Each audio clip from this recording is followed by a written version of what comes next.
Dentro de los fanáticos del automóvil, los motores diésel pueden gustar más o menos, eso está claro.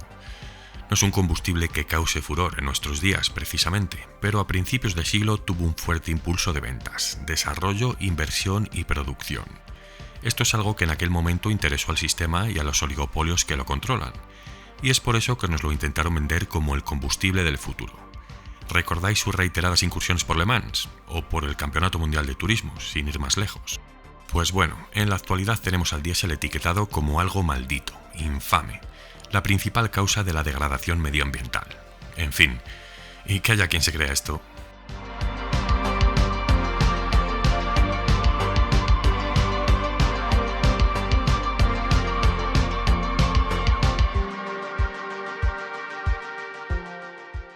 Mercedes-Benz ya de por sí es un hito de la automoción, creo que aquí nadie va a entrar a valorar esto. Pero si analizamos la paulatina proyección que la firma alemana fue trazando en la línea del tiempo con la producción de motores diésel, aquí sí que me atrevo a decir que se merece estar entre los mejores. Véanse los OM617 o los 603, pero si hablamos de Mercedes diésel, la panacea, el santo grial, el sumum, es sin duda el OM606. Un motor que en la comunidad de los más entusiastas se ganó el apodo de 2JZ. Sí, el 2JZ de los diésel. Bueno, no hace falta explicar lo que es el 2JZ, ¿no? El idílico motor del Toyota Supra MK4, al que sí que es verdad que se le han visto exprimir ingentes cantidades de potencia. Pero curiosamente, o sospechosamente, o irónicamente, nunca compitió en carrera oficial ya que TRD no lo consideró oportuno. Y creerme que si hay una división deportiva en la que yo confíe 100% en su criterio, esa es TRD. Bueno, esperar, un inciso. Sí que hubo un Supra que corrió con el 2JZ. El que lo acierte primero le fijo en comentarios.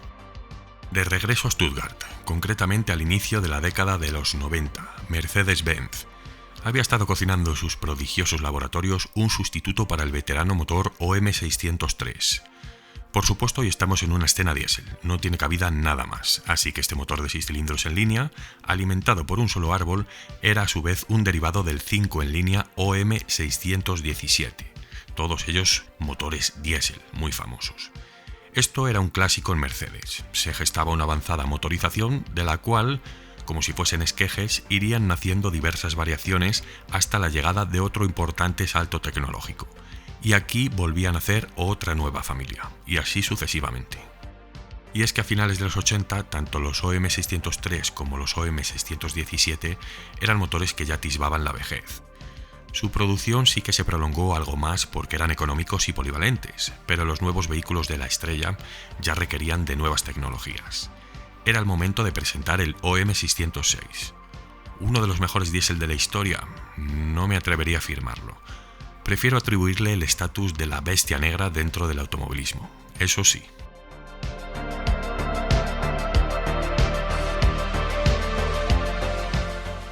Mercedes se demoró algún tiempo produciendo este bloque, no fue cosa de unos meses ni tampoco de un año. Eran tiempos cambiantes y ahora las emisiones comenzaban a mirarse con lupa, de manera que elaborar un concepto diésel de antaño que mejorara las emisiones no era algo tan sencillo.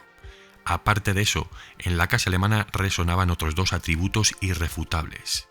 El primero, un incremento de potencia. Querían eliminar de sus diésel etiquetas como la de perezoso o la de lento directamente. Y el segundo, la eficiencia. El nuevo diésel debía mejorar en todos sus puntos fuertes, pero también en los débiles, es decir, debían limar el apartado del sonido y vibraciones y a su vez mejorar el consumo de combustible y la durabilidad del conjunto. Sabían de sobra que el target de estos coches, los clientes del diésel Mercedes, eran tipos que se sentaban tras el volante a hacer miles de kilómetros, millones. Con todo esto puesto en la cazuela, Mercedes comenzó a cocinar el OM606. Bueno, puntualizar aquí la curiosidad de las siglas OM, que no hacen referencia ni al material de construcción de los bloques, ni a nada por el estilo interesante. El significado era algo de lo más trivial del mundo. En alemán pronunciado como Ölmotor, se traduce como motor de aceite, sin más, es decir, un motor lubricado como tal. El nuevo bloque, aunque presentaba vestigios de sus antecesores, desvelaba una lista de características de élite que en la época le desmarcaban de cualquier otro diésel, os lo aseguro. Bueno, a algunos sí que le plantaba cara, le podía hacer un poco de sombra, ahora os lo menciono.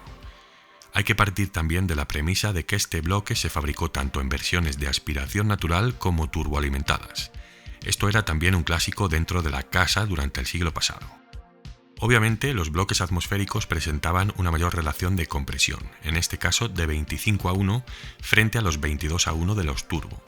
Y así, desde su entrada al mercado en 1993 hasta 1997, la versión comercializada en exclusiva fue la de aspiración natural. Entre el 97 y el 99 llegarían los turbo. Y hay que decir aquí también que estos motores se comercializaban de forma paralela a los OM604 de 4 cilindros y los OM605 con 5, respectivamente. Qué gran época aquella en la que entrabas a un concesionario y tenías tan enorme amplitud de motorizaciones, ¿verdad?, para elegir. Ahora todos son motores modulares, todos son iguales.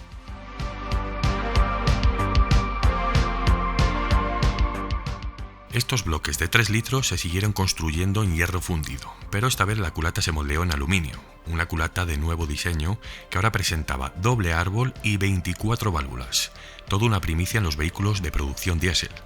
De hecho, muchos motores diésel, muchos de los ya fabricados en el nuevo milenio, no montaban culatas multiválvulas.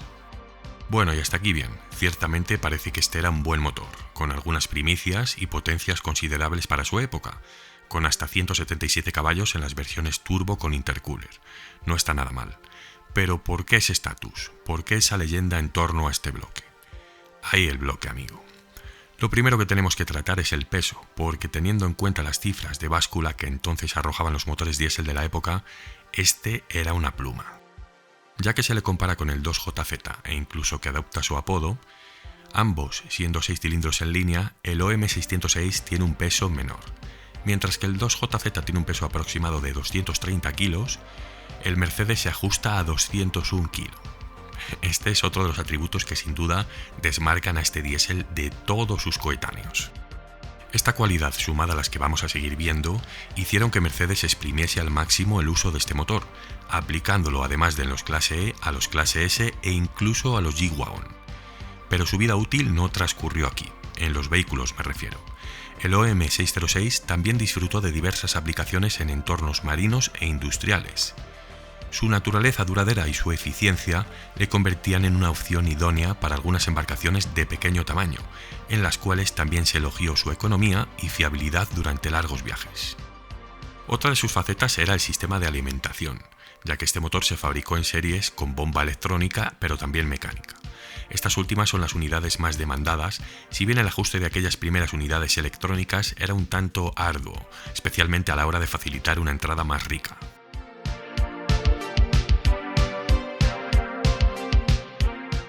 Actualmente se puede encontrar en el mercado de aftermarket bombas mecánicas fabricadas bajo pedido, especialmente diseñadas para este motor en concreto, con elementos desde 6 mm que facilitan potencias hasta de 275 caballos.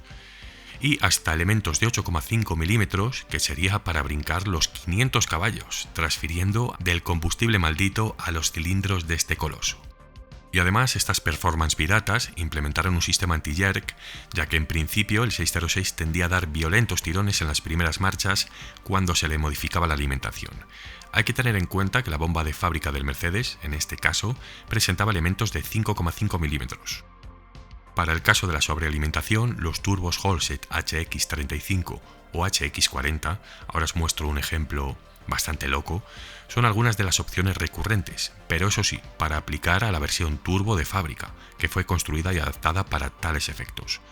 Los OM606 de aspiración natural, por ejemplo, aunque presentaban pistones con el mismo diámetro, eran de menor tamaño, bastante más pequeños en este caso.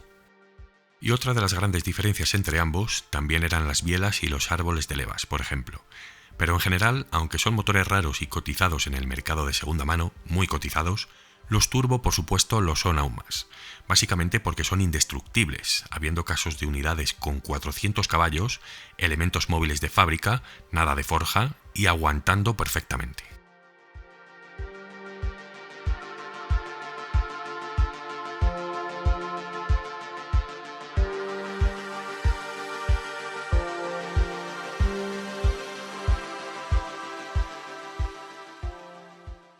En definitiva, estamos ante un diésel de altas revoluciones, ya que en su estado natural, de fábrica, tenía una línea roja que se extinguía en las 5.500 vueltas, nada menos.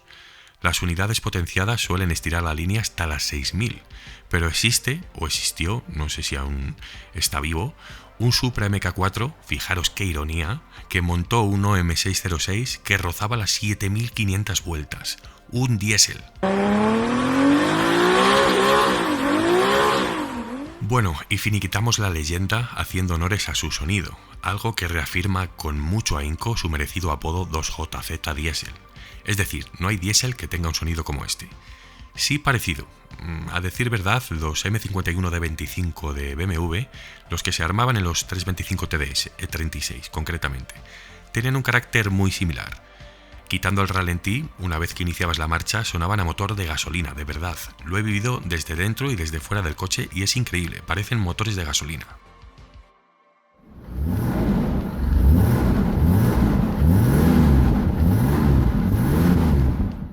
Y al final, ¿qué coches montaron el OM606?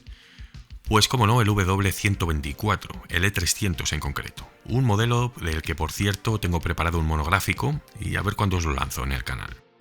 Después, el W210, una de las berlinas por antonomasia en la década de los 90, como no, manteniéndose en este caso en las versiones E300D y más tarde en los modernizados turbodiesel. ¿Os acordáis cuando los fabricantes podían poner orgullosos el anagrama completo de turbodiesel en sus coches? ¡Qué tiempos! Los W140, increíble pero cierto. En este caso, los enormes S300 también disfrutaron del OM606. Y por último, la clase G, equipados en este caso con tracción total permanente y diferencial autoblocante. Un motoraco Masters. Yo sé más que de sobra que a muchos nos gusta el diésel y que otros tantos le odiáis. Pero también sé que un porcentaje, quizás muy pequeño, sois unos románticos como yo y os gustan los motores diésel y sabéis apreciar, por supuesto, las cualidades que estos ofrecen con respecto a un gasolina. Bueno, para gustos los Transformers, como decíamos de pequeños. Quiero leer vuestros comentarios, quiero que me mencionéis motores épicos, motores que se merecen un vídeo. Pero vamos a salirnos de la corriente, por supuesto, como solemos hacer. No vamos a centrarnos en los 2JZ o los RB26D, cosas de las que hablan todos. Aquí vamos a lo más raro. Todos los miembros, observarlos, construyendo esta casa y llevándola, como veis en cada capítulo, a un nivel superior. No paramos de crecer y no paramos de evolucionar. Muchísimas gracias a todos y nos vemos el jueves que viene.